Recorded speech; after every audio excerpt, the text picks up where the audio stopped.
John Kirby says this deal was not ransom. Roll that tape. I also want to be clear.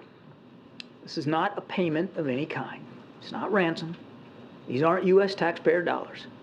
And we haven't lifted a single one of our sanctions on Iran. Iran will be getting no sanctions relief.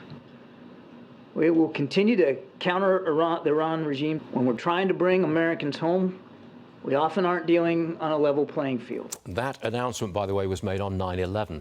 Congressman Mike Gallagher, Republican from Wisconsin, joins me now. Congressman, what do you say to that? It's not ransom if no taxpayer dollars were involved. Well, to paraphrase President Biden, it's a bunch of malarkey. When you give people money in return for hostages, there's no other word to describe it other than a ransom payment. So, yet again, another lie from the Biden administration. It brings to mind all the lies surrounding the Afghanistan withdrawal, which we were reminded of on 9/11 as well. And just for the administration to go out there and say this, I think undermines our position in the world, undermines our traditional alliance structure in the Middle East. And more to the point, the other lie they're telling is that this money can only be used for humanitarian purposes by the Iranian regime. Well, that's news to the Iranian regime, which has already claimed that they're going to use it for whatever purposes that they want. And so we need more clarity from the Biden administration. And again, it gets back, if we want to have stability in the Middle East, we need to support a traditional alliance structure, starting with Israel, extending to the Sunni Arab Gulf states, who are increasingly united in opposition to Iran. So facilitating Iran's sponsor of terrorism is the exact opposite of what we need to be doing in the Middle East. Congressman, the Secretary of the Air Force says China is preparing for war with the United States. Do you think China is preparing to invade Taiwan? Yes, I do. I think this is Xi Jinping's legacy issue. He repeatedly has told us that he intends to take Taiwan by force if necessary. And yet the president, when he was at the G20, went out and said, because China is facing economic problems, it's less likely they'll make a move on Taiwan. I don't see that at all. In fact, it's equally plausible that Xi Jinping could get more aggressive as he confronts more domestic, economic, and demographic turmoil. And that's what we need to be preparing for urgently. The Select Committee just held a war game in Wall Street with a bunch of high-level financial executives in order to tease out the economic and financial implications of a Chinese invasion of Taiwan. And they are severe.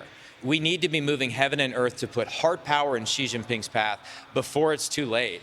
And the lack of clarity from the president himself undermines that effort. So what you want us to do is deter China from touching Taiwan. Okay, how do you do that? You just give them a lot of weapons?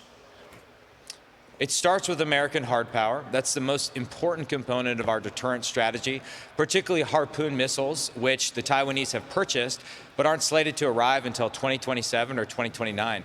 That's too late. We need to expedite the delivery of key anti-ship missiles. We also need to turbocharge the production of key weapon systems like the long-range anti-ship missile.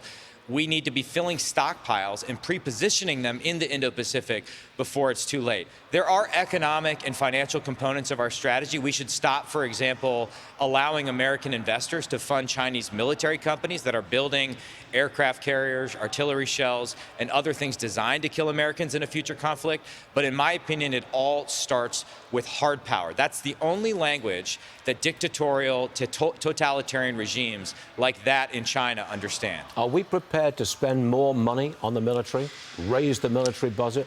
At this moment, I would say, no, we're not. Well, right now, the military is at risk of another sequester, which a decade ago was devastating to the military if we don't get our fiscal house in order.